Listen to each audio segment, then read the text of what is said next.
জানাবো আজকের বাছাই করা গুরুত্বপূর্ণ 10টি তাজা খবর। শুরুতেই দেখে নেব আজকের সংবাদ শিরোনাম। 21শে জুলাই কোন মঞ্চে দেখা যাবে গেরুয়া শিবিরের প্রাক্তন সভাপতিকে, সাফ বার্তা দিলীপের। 21শে জুলাইয়ের কর্মসূচি শেষে বিরোধী দলনেতাকে দিল্লিতে তলব বিজেপি নেতৃত্বের। 22 তারিখ রাজধানীতে যাবেন শুভেন্দু। 21শে জুলাই শহীদ দিবস কেন, কি ঘটেছিল সেদিন। মায়েদের কলঙ্ক ক্ষমা নেই, হাসিনার বিচার চেয়ে ফের সরব বিএনপির মহাসচিব। হিরণ চট্টোপাধ্যায় কি যাচ্ছেন তৃণমূলে, দিলীপ ঘোষকে নিয়েও শুরু হয়েছে রাজনৈতিক জল্পনা। 21শে জুলাই বিরাট স্বস্তি, ভারী বৃষ্টিতে ভিজবে না দক্ষিণ, ভাসবে উত্তরবঙ্গ। 24 তারিখ ফের বড় বদল। এতক্ষণ শুনছিলেন সংবাদ শিরোনাম, এবার আসছি বিস্তারিত খবরে। এক সাংসদের দল থেকে পশ্চিমবঙ্গের ক্ষমতা দখল। 21শে জুলাই দেখেছে মমতা বন্দ্যোপাধ্যায় ও তার দলের নানাবিধ নাটকীয় উত্থান পতন। বিগত 2 দশক ধরে এই দিনটি তৃণমূলের অঘোষিত বার্ষিক রাজনৈতিক সমাবেশ। এই দিনটির তাৎপর্য তৃণমূলে ঠিক কতটা, তা একটা ঘটনার দিকে তাকালেই স্পষ্ট হয়ে যায়। 21শে জুলাই ঠিক কি ঘটেছিল? সালটা 1993। তখনও তৃণমূলের জন্ম হয়নি। তখন পশ্চিমবঙ্গ যুব কংগ্রেসের আগুনে নেত্রী তথা সভাপতি মমতা বন্দ্যোপাধ্যায়।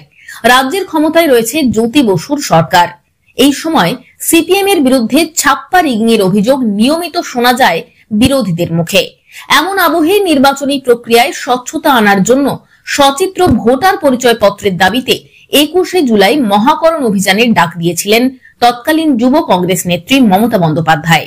প্রথমে এই কর্মসূচির দিন ঠিক হয়েছিল 14 জুলাই, কিন্তু সে বছর ওই সময় প্রাক্তন রাজ্যপাল নুরুল হাসানের প্রয়াণের জন্য কর্মসূচি পিছিয়ে 21শে জুলাই করা হয়। 1993 সালের 21শে জুলাই মমতার ডাকে মহাকরণ অভিযানের জন্য কলকাতার রাজপথে নামেন কয়েক হাজার যুব কংগ্রেস কর্মী। রাজ্যের প্রধান প্রশাসনিক সচিবালয়ে এই অভিযান রুখতে তৎপর হয় পুলিশ। বিভিন্ন ক্রসিং এ গড়া হয় ব্যারিকেড। এরপরই হঠাৎ চলতে থাকে গুলি। সেই গুলিতে নিহত হন 13 জন যুব কংগ্রেস কর্মী। এই শহীদরা হলেন বন্দনা দাস, মুরারি চক্রবর্তী, রতন মণ্ডল, কল্যাণ বন্দ্যোপাধ্যায়, বিশ্বনাথ রায়, অসীম দাস, কেশব বৈরাগী, শ্রীকান্ত শর্মা, দিলীপ দাস, রঞ্জিত দাস, প্রদীপ দাস, মোহাম্মদ খালেক ইনু। এই 13 জন যুব কংগ্রেস কর্মীর মৃত্যুতে রীতিমতো উত্তাল হয়ে ওঠে রাজ্য রাজনীতি। কার নির্দেশে গুলি চালালো পুলিশ, এই প্রশ্নের আজও মীমাংসা হয়নি। উল্লেখ্য, সে সময় রাজ্যের স্বরাষ্ট্রমন্ত্রীর পদে ছিলেন বুদ্ধদেব ভট্টাচার্য। তবে পরবর্তীকালে এই ঘটনায় বুদ্ধদেব ভট্টাচার্যকে ক্লিনচিট দেয় সিবিআই। 1993 সালের এই ঘটনার পর থেকেই প্রতি বছর এই দিনটিকে শহীদ দিবস হিসেবে পালন করে পশ্চিমবঙ্গ প্রদেশ কংগ্রেস।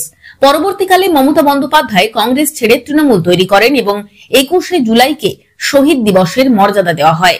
আজও এই দিনে পৃথকভাবে সমাবেশ করে কংগ্রেস, কিন্তু তৃণমূল রাজনৈতিকভাবে এ রাজ্যে প্রশ্নাতীতভাবে বৃহত্তর শক্তি হয়ে ওঠায় তৃণমূলের শহীদ দিবসই যাবতীয় আকর্ষণের কেন্দ্রবিন্দু হয়ে উঠেছে। মঙ্গলবার 22শে জুলাই দিল্লি যাচ্ছেন শুভেন্দু। নিজের দিল্লি সফর প্রসঙ্গে শুভেন্দু জানিয়েছেন, রেলমন্ত্রী অশ্বিনী বৈষ্ণবের সঙ্গে সাক্ষাৎ করতে তিনি দিল্লি যাচ্ছেন। তার ঘনিষ্ঠ সূত্র থেকে জানা যাচ্ছে, আগামী 9ই আগস্ট নবান্ন অভিযানের ডাক দিয়েছেন আরজিকর হাসপাতালে নিহত যুবতী চিকিৎসকের পিতামাতা। সেই কর্মসূচিতে পতাকাবিহীনভাবে শুভেন্দু সহ যোগদান করবেন বিজেপির নেতাকর্মীরা। সঙ্গে বহু অরাজনৈতিক সংগঠনের প্রতিনিধিও ওই দিন কলকাতার কর্মসূচিতে যোগ দেবেন। কিন্তু এক্ষেত্রে দূর দূরান্তের জেলা থেকে তাদের কলকাতায় আসতে সমস্যা হতে পারে, তাই তাদের জন্য বন্দোবস্ত করতে রেলমন্ত্রীর সঙ্গে কথা বলতে যাচ্ছেন তিনি। বিজেপি পরিষদীয় দল সূত্রে খবর, দূর দূরান্তের জেলা থেকে যারা ওই কর্মসূচিতে যোগদান করতে চান তাদের জন্য অতিরিক্ত রেলের কোচ সংযোজনের আবেদন রেলমন্ত্রীর কাছে জানাবেন শুভেন্দু। বাড়তি কোচে যে পরিমাণ মানুষ কলকাতা থেকে যাতায়াত করবেন তাদের জন্য টিকিটের বন্দোবস্ত করবেন বিরোধী দলনেতা। সেই বিষয়ে বিস্তারিত আলোচনা করতেই রেলমন্ত্রীর দ্বারস্থ হবেন তিনি। তবে বিজেপির একটি সূত্র জানাচ্ছে, নবান্ন অভিযানের কর্মসূচির পাশাপাশি রাজ্যে চলা বেশ কিছু রেল প্রকল্পের কাজ নিয়েও রেলমন্ত্রীর দৃষ্টি আকর্ষণ করতে পারেন নন্দীগ্রাম বিধায়ক। আগামী বছর বিধানসভা নির্বাচনের আগে রাজ্যের বিভিন্ন প্রান্তে থাকা রেল নির্ভর মানুষের দাবি দাওয়া প্রসঙ্গেও কথা হতে পারে দুজনের মধ্যে। রাজ্যের যেসব রেল প্রকল্পের জন্য বিজেপির ভোট বাক্সে লাভ হতে পারে সেই বিষয়টি নিয়েই মূলত আলোচনা হতে পারে শুভেন্দু বৈষ্ণবের মধ্যে। রাজ্য বিজেপির তরফে মনে করা হচ্ছে শুধুমাত্র রেলমন্ত্রীর সঙ্গেই নয়, বিরোধী দলনেতার এই ঝটিকা সফরে বিজেপির বেশ কিছু শীর্ষ নেতার সঙ্গেও বৈঠক করতে পারেন তিনি। এক্ষেত্রে সুকান্ত মজুমদারকে সরিয়ে শ্রমিককে সভাপতি করার পর রাজ্য সংগঠনের যে রদবদল হবে সেই বিষয় নিয়েও আলোচনা হতে পারে শুভেন্দুর সঙ্গে। কারণ পশ্চিমবঙ্গ বিজেপির সবচেয়ে পরিচিত মুখ তিনি, তাই তার মতামত নিয়েই পশ্চিমবঙ্গের সংগঠনের ঘুঁটি সাজাতে চায় সর্বভারতীয় বিজেপি নেতৃত্ব। 2021-এর বিধানসভা নির্বাচনের অভিজ্ঞতা থেকে শিক্ষা নিয়ে 2026-এর বিধানসভা ভোটের রণকৌশল সাজাতে চায় বিজেপি। সেবারের ভুলের পুনরাবৃত্তি যাতে না হয় সেই বিষয়ে প্রথম থেকেই রাজ্যের নেতাদের সঙ্গে আলোচনা করে এগোতে চাইছে বিজেপির সর্বভারতীয় নেতৃত্ব। শেখ হাসিনা মানবতার কলঙ্ক, মায়েদের কলঙ্ক। তার নির্মমতা ও পাশবিকতার বিচার একদিন হবেই, ক্ষমা নেই তার। এভাবেই ফের বাংলাদেশের প্রাক্তন প্রধানমন্ত্রীর বিরুদ্ধে ক্ষোভ উগরে দিলেন খালেদা জিয়ার দলের মহাসচিব মির্জা ফখরুল ইসলাম আলম।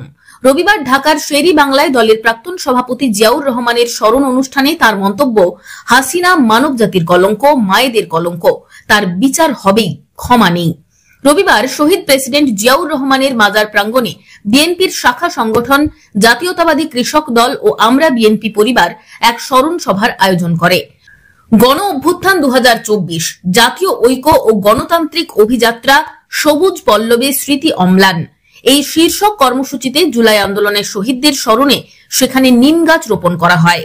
এ অনুষ্ঠানে এক শহীদ মায়ের আহাজারির কথা উল্লেখ করে মির্জা ফখরুল বলেন, এক মা তার সন্তানের স্বপ্ন দেখেছিলেন, পরিবার দেখেছিল ভবিষ্যৎ, কিন্তু সেই সন্তানকে গুলি করে হত্যা করা হয়েছে। পড়ে গেলে একটি ভ্যানে তোলা হয়, মরে গেছে কি বেঁচে আছে তা না দেখেই আরো লাশ সহ আগুনে পুড়িয়ে ফেলা হয়। এটা কোনো স্বাধীন রাষ্ট্রের কাজ হতে পারে না। তিনি আরো বলেন, 1971 সালে আমরা যুদ্ধ করেছি একটি স্বাধীন দেশের জন্য, অথচ সেই রাষ্ট্রের পুলিশ প্রশাসন যাদের বেতন আমরা দিই তারা আজ আমাদের সন্তানকে হত্যা করছে, পুড়িয়ে মারছে। এটা নিষ্ঠুরতা, বর্বরতা, আর সেই অপরাধের দায় থেকে হাসিনা রেহাই পেতে পারেন না। 2024 সালের জুলাইয়ে ছাত্র জনতা যে স্বতঃস্ফূর্ত গণ আন্দোলন সংগঠিত করেছিল তা দমনে আইন শৃঙ্খলা বাহিনীর গুলিতে বহু হতাহত হয় বলে বারবার বিএনপি অভিযোগ করেছে। ওই আন্দোলনের শহীদদের স্মরণ ও বিচারের দাবিতে দলটি একাধিক কর্মসূচিও পালন করছে। 24শে জুলাই থেকে বৃহস্পতিবার নতুন করে নিম্নচাপ উত্তর বঙ্গোপসাগরে। এর প্রভাবে প্রচুর জলীয় বাষ্প ঢুকবে বঙ্গোপসাগর থেকে। ভারী থেকে অতি ভারী বৃষ্টি উত্তরবঙ্গে 22শে জুলাই পর্যন্ত। দক্ষিণবঙ্গে ভারী বৃষ্টি শুরু হবে বুধবার 23শে জুলাই থেকে। বৃহস্পতিবার নিম্নচাপের বৃষ্টি দক্ষিণবঙ্গে। ভারী থেকে অতি ভারী বৃষ্টির আশঙ্কা 24 ও ভারী থেকে অতি ভারী বৃষ্টির আশঙ্কা 24 ও 25শে জুলাই। দক্ষিণবঙ্গে ভারী বৃষ্টি চলবে 26শে জুলাই পর্যন্ত। মৎস্যজীবীদের 24শে জুলাই থেকে সমুদ্রে যেতে নিষেধ করা হয়েছে। দক্ষিণবঙ্গের আবহাওয়ার খবর। সোমবার পুরুলিয়া, বাঁকুড়া, ঝাড়গ্রাম, পশ্চিম বর্ধমান ও বীরভূম জেলাতে বজ্রবিদ্যুৎ সহ বৃষ্টির সম্ভাবনা বেশি থাকবে। কলকাতা সহ দক্ষিণবঙ্গের অন্যান্য জেলায় বজ্রবিদ্যুৎ সহ হালকা বৃষ্টির সম্ভাবনা। মঙ্গলবার বজ্রবিদ্যুৎ সহ বৃষ্টির সম্ভাবনা থাকলেও তা অনেকটা কমবে। বুধবার থেকে বাড়বে বজ্রবিদ্যুৎ সহ বৃষ্টির পরিমাণ। বেশিরভাগ জেলায় বেশ কিছু এলাকায় বজ্রবিদ্যুৎ সহ হালকা থেকে মাঝারি বৃষ্টির সঙ্গে 30 থেকে 40 কিমি বেগে দমকা ঝোড়ো হাওয়া বইবে। ভারী বৃষ্টির আশঙ্কা থাকবে দক্ষিণ 24 পরগনা, পূর্ব ও পশ্চিম মেদিনীপুর, হাওড়া, হুগলি ও কলকাতাতে। বৃহস্পতিবার বৃষ্টির সম্ভাবনা অনেকটাই বাড়বে। নিম্নচাপের বৃষ্টি দক্ষিণবঙ্গের সব জেলাতে। বজ্রবিদ্যুৎ সহ হালকা থেকে মাঝারি এবং 2-1 পশলা ভারী বৃষ্টির আশঙ্কা দক্ষিণবঙ্গের বেশিরভাগ জেলাতে।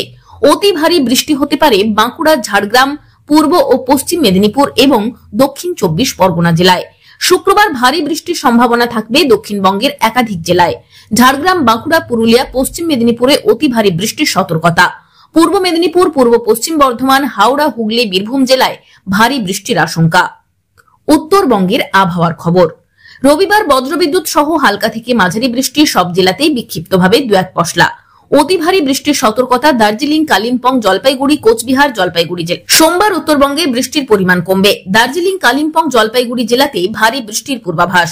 মঙ্গলবার জলপাইগুড়ি, কোচবিহার, আলিপুরদুয়ার জেলায় ভারী বৃষ্টির সম্ভাবনা। বজ্রবিদ্যুৎ সহ হালকা থেকে মাঝারি বৃষ্টি সব জেলাতেই বিক্ষিপ্তভাবে 2-1 পশলা চলবে উত্তরবঙ্গে। বুধ ও বৃহস্পতিবার বজ্রবিদ্যুৎ সহ বৃষ্টি উত্তরবঙ্গের সব জেলাতেই। শুক্রবার ভারী বৃষ্টির পূর্বাভাস আলিপুরদুয়ার ও জলপাইগুড়ি জেলাতে।